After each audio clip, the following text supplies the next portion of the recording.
Hey, welcome back for another episode of Porn Brain Rewire, the podcast with me, Dr. Trish Leigh. Today we're going to vie from our normal 1, 2, 3 format, and we're going to talk about how you can help someone with a porn addiction.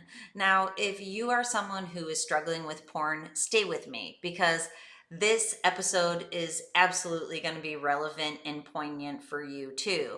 But if you know someone who is struggling with porn, this is really designed for you because many times if you struggle with your own porn addiction, it's difficult for you to see it, recognize it, understand the impact that it's having on you, and especially get the help that you need. So if you're a loved one of someone who's struggling with porn, I want to walk you through what can be a really tight process for you instead of a loose and messy process. What's a tighter process for you to understand what's going on and to be able to show up in an emotionally mature way to help the person that you love, because they can be very defensive. And if you're struggling with your own porn addiction, please hear me and don't be defensive about it, right? Is that, it becomes a situation that it's mostly men who struggle with porn, but of course it applies to women. If you struggle with porn, it becomes such a struggle that you also have learned to build in defense mechanisms to help you to deal with it. And it becomes challenging for everybody involved. My goal here is to help you and the people that you love move through this process, get to the other side of it, and rock out your best life on purpose. So stay with me. And of course, there's going to be a brain hack strategy at the end of the episode also. So let us dive in to how you can help someone with a porn addiction. Let's go down to the first thing that I want to talk about, that if you want to help someone who has a porn addiction, or if you're struggling with your own, you have to figure out the cycle behind this thing. Now, I call a porn addiction cycle. One thing you've probably heard me talk about before is the 4D dopamine cycle. I talk about that a lot on this podcast. I don't want to talk about it again today, but if you don't know what I'm talking about, please visit another episode. I talk about it on almost every episode. Today, I want to talk about the feeling cycle that you might have if you are struggling with porn, or what you might see on your loved one if they're struggling with porn. And it's a little bit of a different cycle, but it falls out because of the 4D dopamine cycle. So first is the desire to watch porn.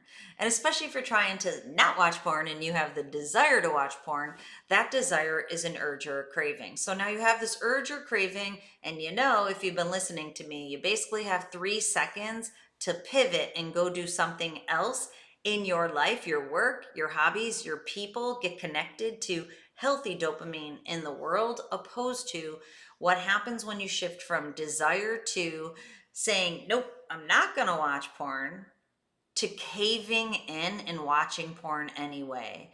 Now, at this point in the cycle, the cave in is because of the dysfunctional brain pattern behind porn use, which I will tell you about when we get to the signs and symptoms of porn use, why those signs and symptoms happen.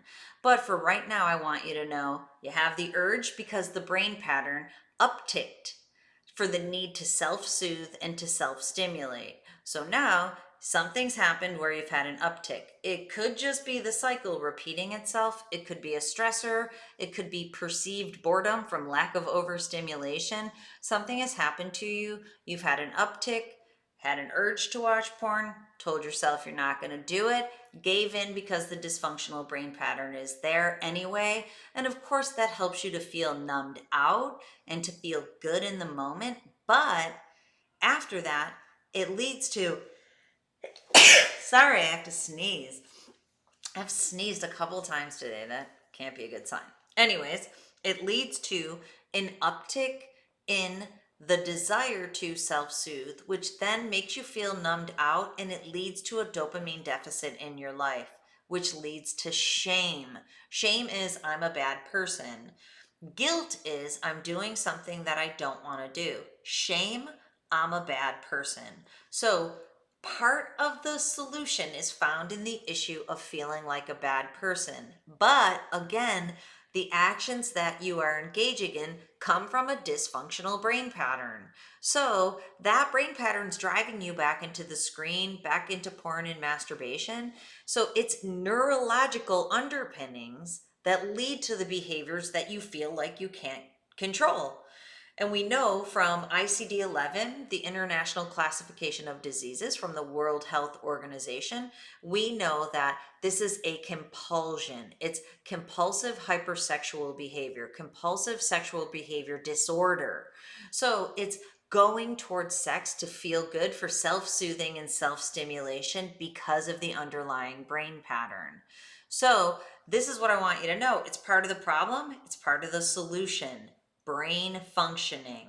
And this cycle that you feel desire, urge, craving, don't want to give into it, feel numbed out, feel shame, don't feel good in your life, increase in anxiety, depression, increase in uh, lack of focus, lack of motivation, all of that comes from the cycle that comes from the brain pattern.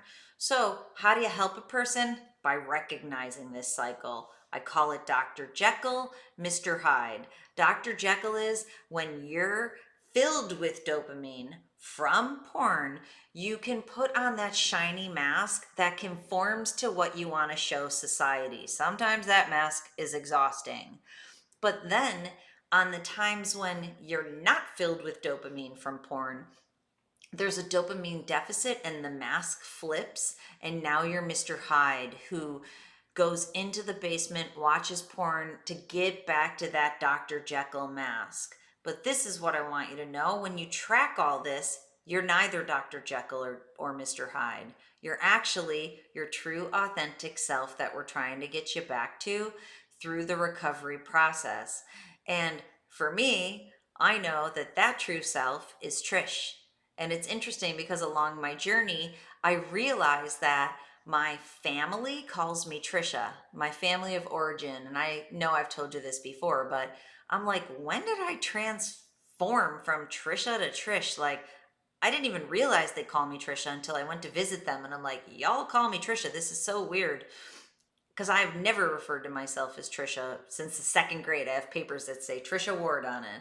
But the idea is that Trish is my authentic self, not the version I tried so hard to be for my family. And when I started to break free from that version of, the good girl who always gets A's and gets many, many, many college degrees to feel enough, instead, when I started to do the work that I love and to be with the people that I love and to do the hobbies that I love, that's when I became Trish. I want you to find your version, whatever it may be. Come out of being Trisha and start being Trish because you won't need porn. But in the meantime, if you're looking at your Trisha and you're like, what's her problem? This cycle is what you're seeing. It's one of inauthentic living, and we need to get back to authentic living because then there's no need to self-soothe and to self-stimulate. So monitor the problem, and this is what you want to monitor. You want to monitor mood, Dr. Jekyll, Mr. Hyde, lack of authentic Trish, authentic self, stress levels.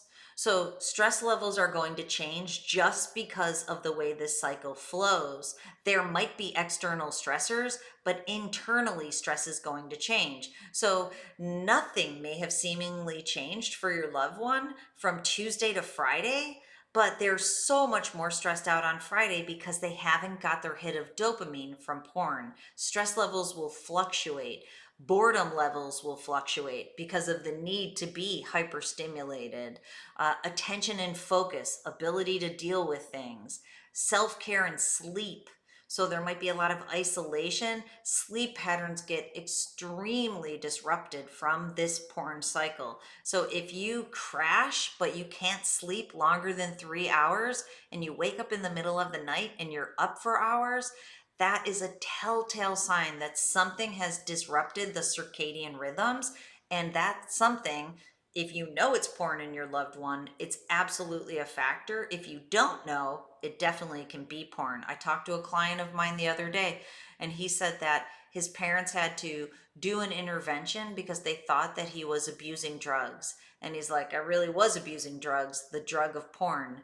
That's why they call it fight the new drug, because porn is an internalized dopamine dependency. So it can look like someone with a substance abuse disorder, and treatment can be very similar, but again, deep end instead of shallow end. Looking at the impact on relationships, monitoring their ability to go to work and school. Very difficult to have executive function skills when the frontal lobe in the brain has been changed to use a dysfunctional brain pattern. When the reward center in the brain has been so desensitized, nothing in life feels good anymore. It's difficult to go to work. It's difficult to do your hobbies. People write on my intake form all the time. There's a question: what do you do to express your creativity? Most of the people I work with say nothing. I don't know how to be creative. The creativity is sucked out of you, but the creative potential is still there. That's what I want you to know. But if you're looking at your loved one and you see some of these behaviors, figure it out. Figure out the cycle. Figure out what's off in this person. Maybe document it, but don't go overboard if you're a partner. Partners can really get sucked into all the documentation, and it can start being a tracking lifestyle.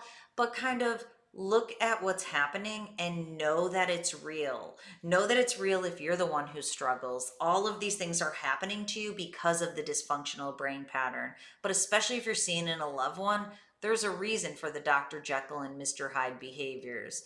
So not only can you track what's happening in terms of monitoring the problem in that way, you can track the impact. Is the person's work going down? So if they're a salesperson, are they making less sales? I know I've worked with lots of salespeople that are at risk of losing their job because they can't meet their quota. It's because of the dysfunctional brain pattern. They might stop doing homework or stop attending school. They might be annoyed, angry more often, embarrassed. I know a lot of the clients that I work with, because of the narcissistic bubble. The narcissistic bubble is you think all people are there for your pleasure, but you also kind of feel like the spotlight's always on you. They'll be embarrassed if something's brought to their attention about their behavior. They feel like they're constantly being attacked. Look for that. Like if they go, stop attacking me, and you're talking to your loved one and you think to yourself, I didn't attack you. I just said this thing. The perceived attack is real because they are much more sensitive because of that underlying shame.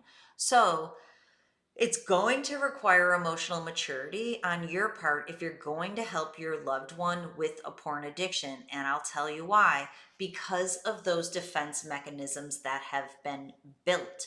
Many times porn consumption is discongruent or incongruent to the moral values or to the person that they want to be, the true authentic self, capital S self, as I call it.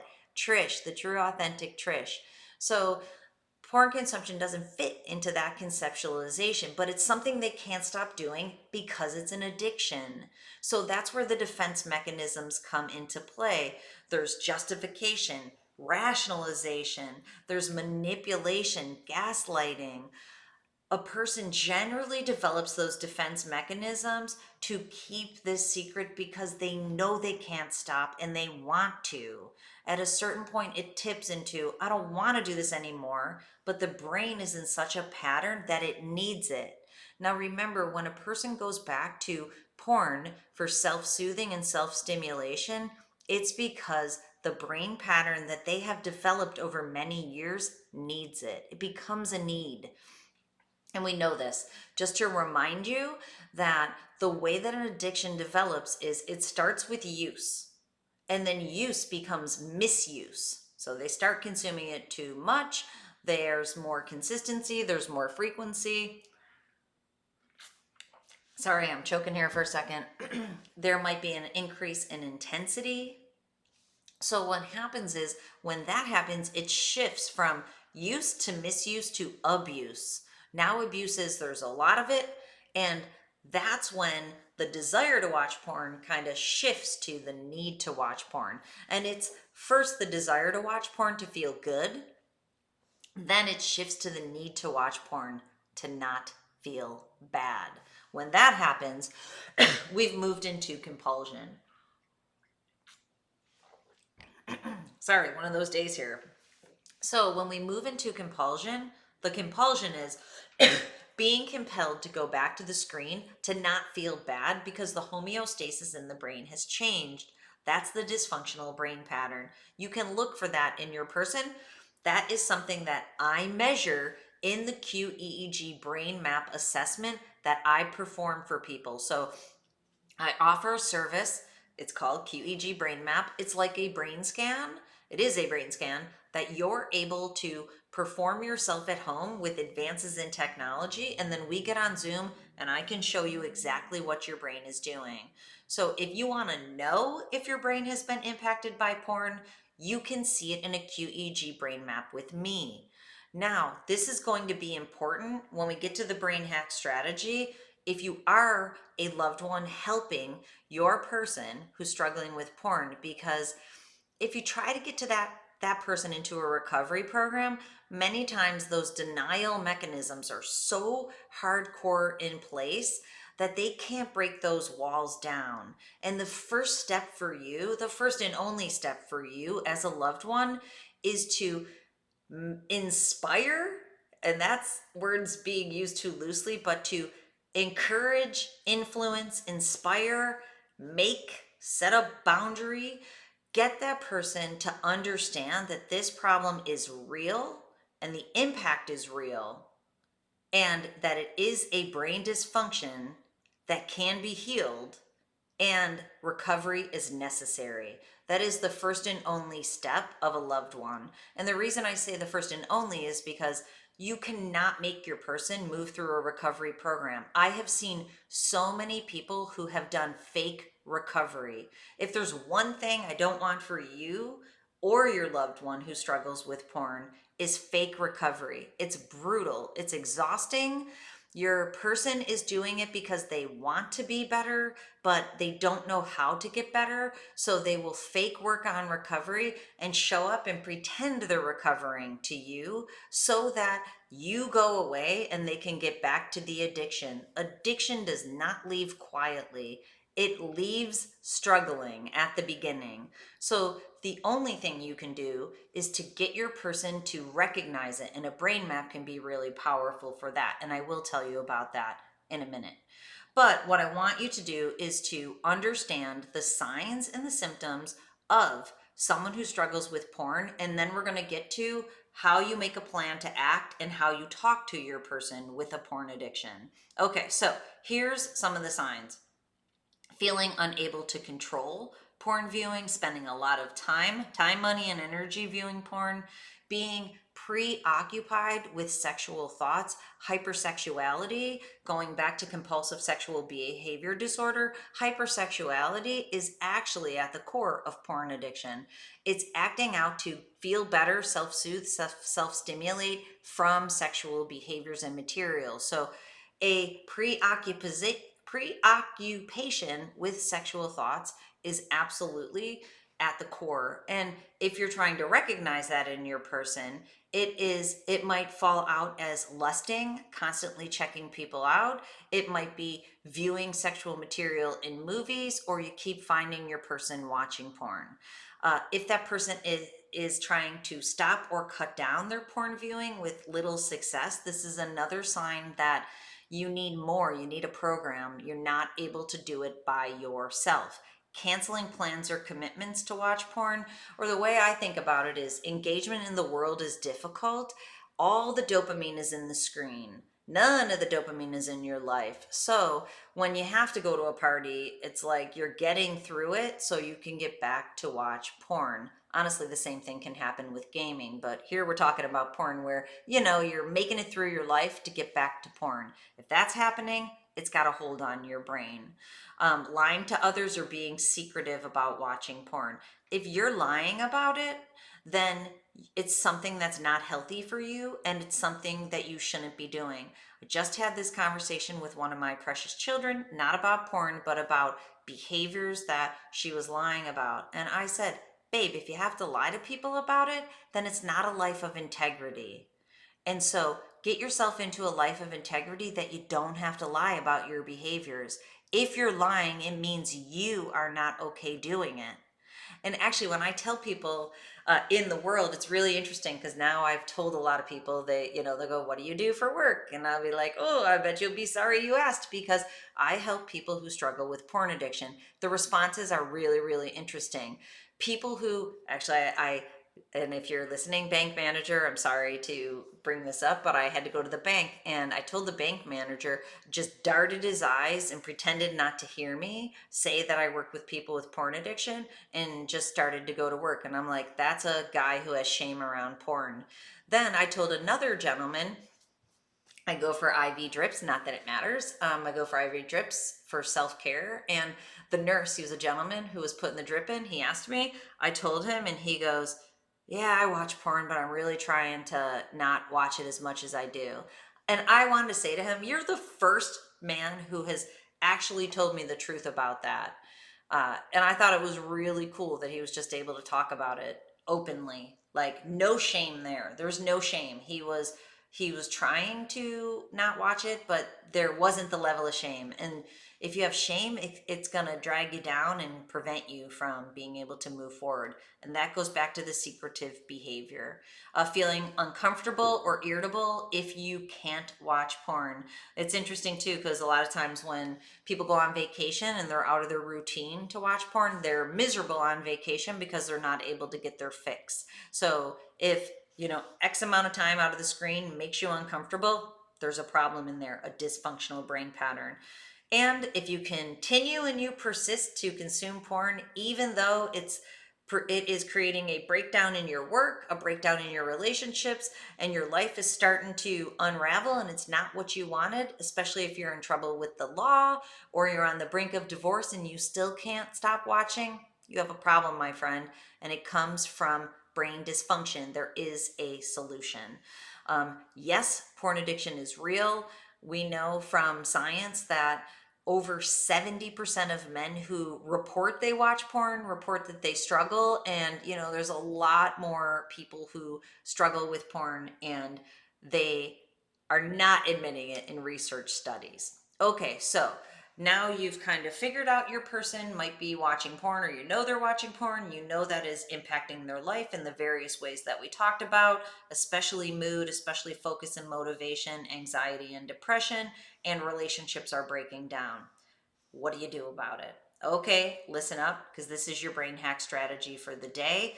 And again, if you are a person who struggles with porn, I would love for you to take the first step to tell your loved one that this is a struggle for you, but it has to be a loved one who can do this. And if you don't have a loved one who can do what I'm about to tell you, please schedule a consultation with me because I can do it. Or please schedule an assessment with Coach Zach Carter. He can do this for you. We can figure out the working parts and tell you what you need to hear to move forward. Okay, this is what you need your person to do.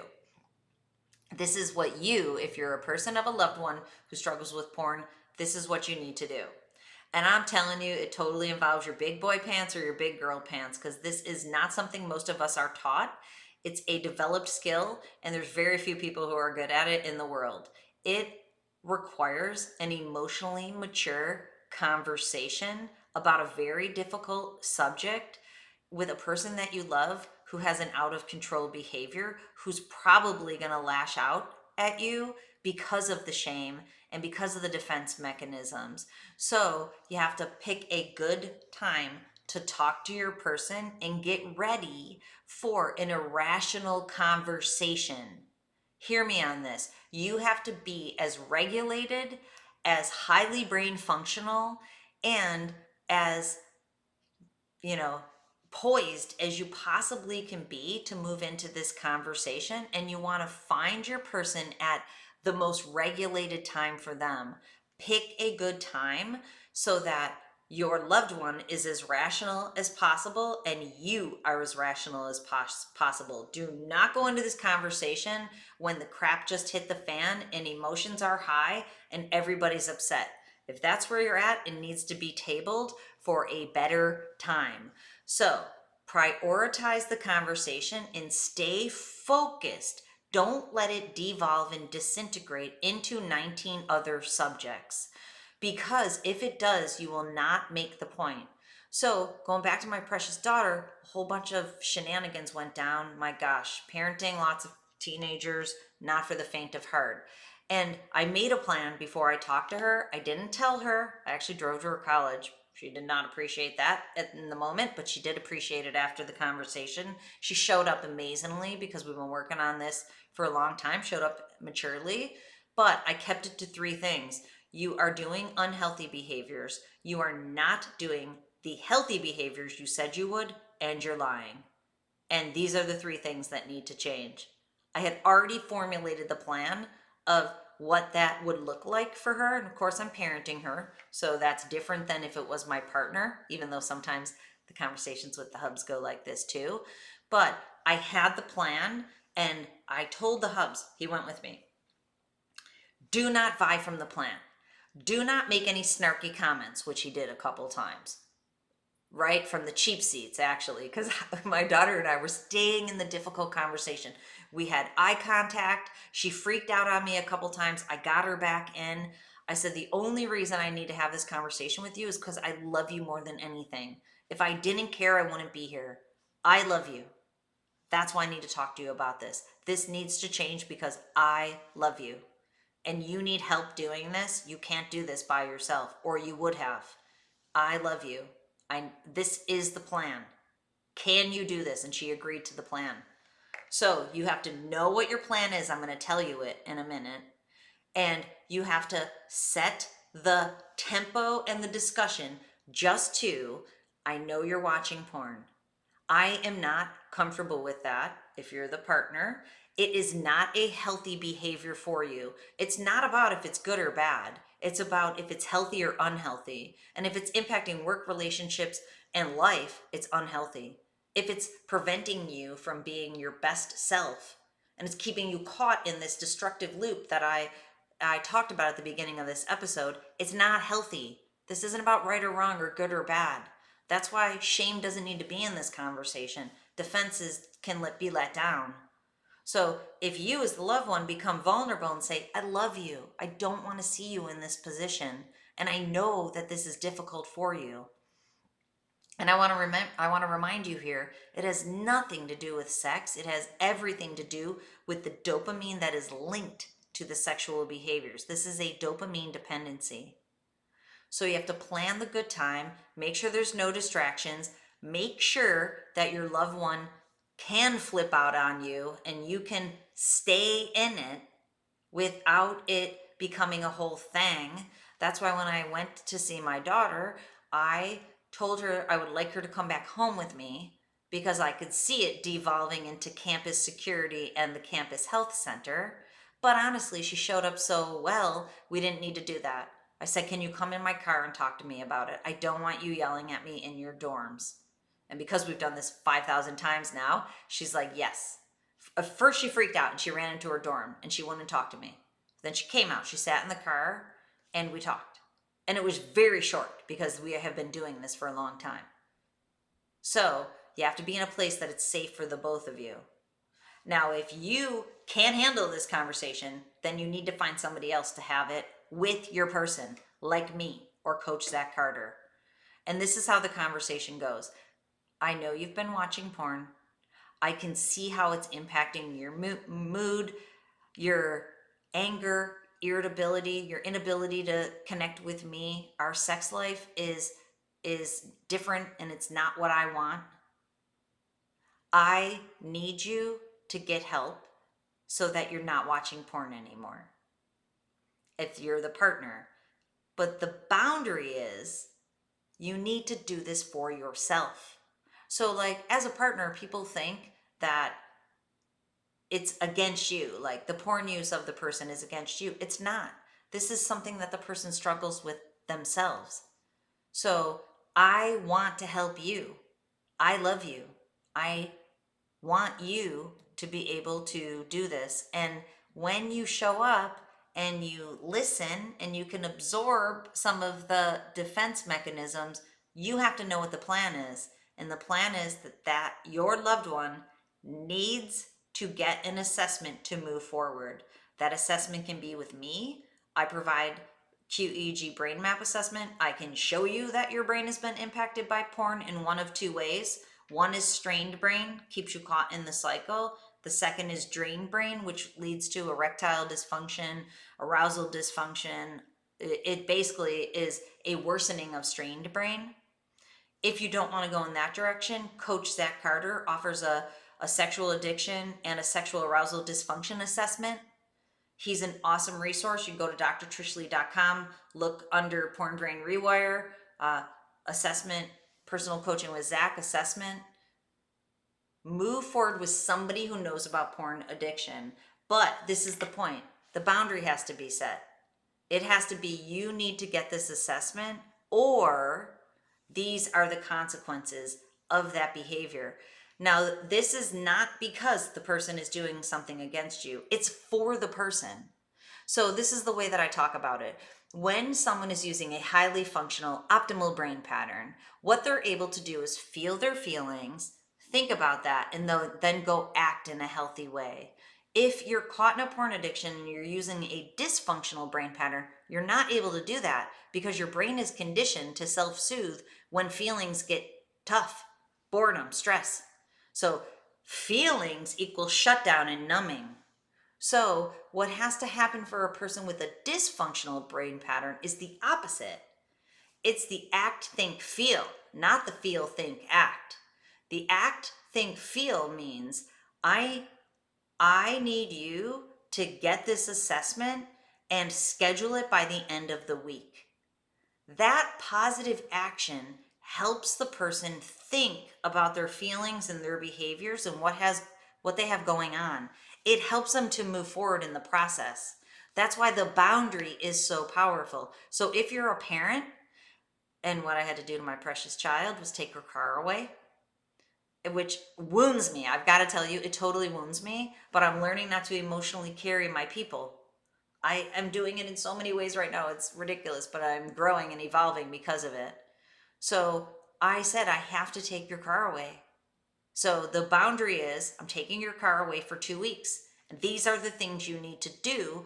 Start doing the healthy behaviors and stop doing the unhealthy ones, which she's already started. And there's no more lying. And she agreed. And I'm like, if you're not doing the unhealthy things, there's nothing to lie about because I can handle anything. And she agreed. You can handle anything because the amount of stuff I've already handled with her. So there's no need for lies. So I had to give her the act, think, feel. So the action is schedule an assessment by the end of the week. And I've helped so many partners help their man by setting the boundary of the next move. The move is get an assessment. So why isn't the move get into the 90-day program for recovery? Because you could be stuck in 90 days of fake recovery. When you have your partner or your son or your friend, when you have them go get an assessment, the goal in the assessment is to turn the light bulb on and to make them want recovery for themselves. It's to shift the dysfunctional brain pattern just a tad more functional, to switch that little S self to the big S self just a little, enough to make them want to do this for themselves. A person cannot get into recovery for another person. It doesn't work. So when I take my daughter's car away, it's not punishment. It's to jimmy her brain out of the dysfunctional mode it's in right now that is doing all these unhealthy behaviors that are self-soothing for her. They're different, but it's the same as porn addiction. Her car has everything to do with self-soothing. I have to take the car away so she can learn to self-soothe in healthy ways. Stop doing it in unhealthy ways. It's the same here. So get an assessment. The assessment turns the light bulb on, makes the person want to get into recovery for themselves. Then they get into the 90-day program, which gives them the tools and the strategies, the accountability in monthly meetings with me, the complimentary coaching call with Coach Zach Carter. So it's light bulb on, but the boundary is you need to go do this by the end of the week. Or this is the consequence. And you need to know what your plan is for the consequence. You can do this for yourself.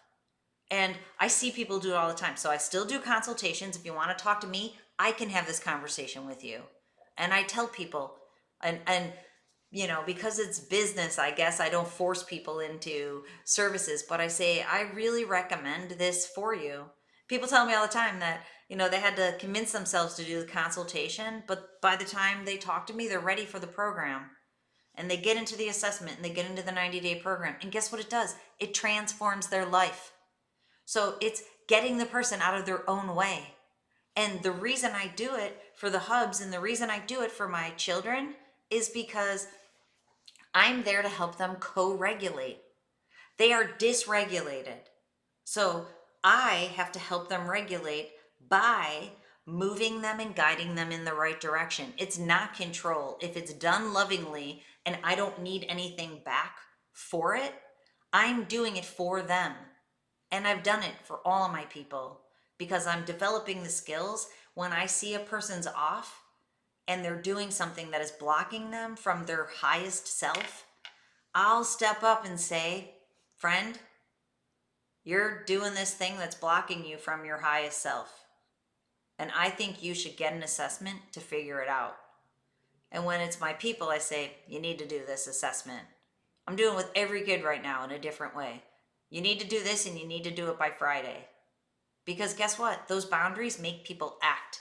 When they act, they can think about what they want in their life and they can become intentional. And when they start thinking, they can feel their real feelings like, no, I don't want this. This is what I want. And then they can do it for themselves. So like my son Declan, who is 20, he just moved out. He's super cute. He texted me the other day. He's like, you'd be really proud of me. I'm reading my book every night, not gaming. Not that he has a gaming problem, but he's just taken it upon himself because of our conversations, and he's been inspired to do that by himself because he's moving forward in his own evolution because of all the work of co-regulation we've done together. You can do that. If your person's in trouble with porn, you can influence them. You can't control them, but you can influence them. The way you do it is by talking to them. And when they sling mud at you, don't catch it and throw it back. My precious daughter tried to do that on Saturday. When I told her I knew she was lying to me, she freaked out, told me she's not going to be part of our family, told me that I don't care about her. All I care about is getting the car back. None of that's true, by the way. And she slung a whole bunch of bad mom crap at me. And you know what? That stuff wounds me. And you know what? I could have let it stick. But you know why she did it? Because she wanted me off her scent so she could keep doing the things that she's doing to harm herself, because that's how this stuff works. And then I said, babe, you can keep telling me that stuff. I'm here because I love you and I'm going to help you. And I know it's difficult because nobody wants to need help, but I got you. And knowing that someone cares about you and they have you in the end, your person's going to appreciate it. So, in a nutshell, calm yourself down, get yourself regulated. Know you're going to take some heat in the conversation because it's very difficult for anybody to admit they have a problem with anything.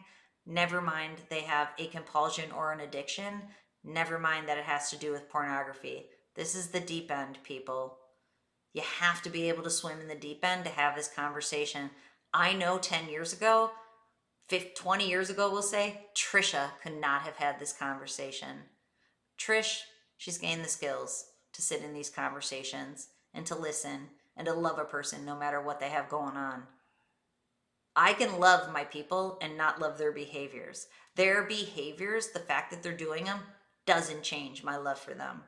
And that is the emotionally mature person that has to show up in the conversation.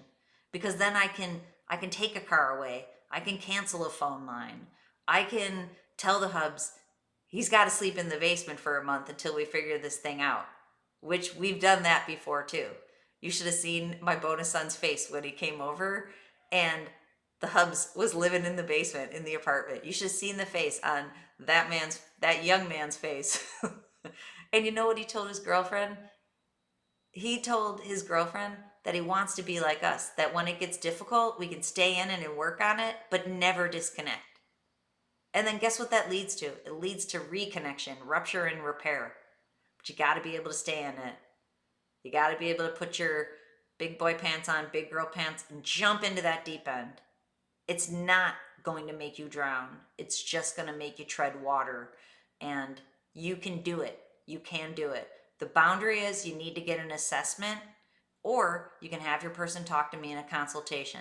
Honestly, people fake the consultations too when they're forced to by another person, but the assessments, they're different. You can't deny that your brain shows that. Like one person said to me 2 weeks ago, they got on, they're like, I know my brain's effed, because you can just see the brain patterns. They are dysfunctional. And then I want people to know, if you have a dysfunctional brain pattern, your behaviors are not your fault, but they are your responsibility. All right, let's wrap it up because I'm waxing poetic. But please, if you have a loved one, gently but firmly tell them what the plan is to help them. Don't let that plan be 5 years of fake recovery. Let it be an assessment, and then your person has to sign themselves up for recovery. That is the telltale sign that they've had that little shift in brain function and they are ready. And then if they're working with me, all of their brain performance is captured in data. So I can totally see their brain coming online. Like I told a client of mine just the other day, your brain has had a 180 reset. Go tell your partner that, because you are a different person than you were 2 months ago. All right, I hope this helps you out. And until next time, control your brain or it'll control you. I'll talk to you next time.